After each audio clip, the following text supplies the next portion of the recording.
L'accord sur le plan de relance européen a été qualifié d'historique par le président français Emmanuel Macron.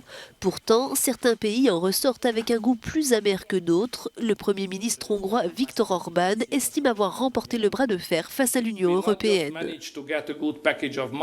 Nous n'avons pas seulement réussi à obtenir une grosse somme d'argent, mais nous avons aussi défendu la fierté de nos nations et avons clairement fait savoir qu'il n'était pas acceptable que quiconque, en particulier ceux qui ont hérité de l'état de droit, nous critiquent, nous, les défenseurs de la liberté.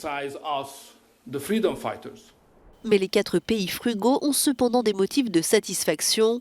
Même s'ils ont cédé sur la question des subventions, ils ont obtenu un rabais supplémentaire et de taille sur leur contribution au budget européen, les Pays-Bas en tête. Les bénéficiaires du plan de sauvetage en sortent aussi gagnants. L'Italie décroche 210 milliards d'euros d'aide, soit 28% des fonds à elle seule, suivi de l'Espagne qui se voit octroyer 140 milliards et la Grèce 72. Le couple franco-allemand qui a porté le projet à bout de bras n'a pas réussi à convaincre sur tous les points et a dû se résoudre à faire de nombreuses concessions, notamment sur le conditionnement des aides au respect de l'état de droit, mais le simple fait qu'un accord ait été obtenu représente en soi une victoire.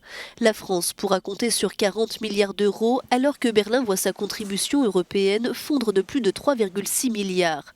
Aucun État membre ne ressort vraiment perdant des négociations, mais ce plan d'aide à marche forcée a donné lieu à des coupes sévères dans un certain nombre de domaines comme l'environnement, la santé ou encore l'innovation. Des contreparties substantielles dont les dirigeants devront sans doute répondre dans leur propre pays.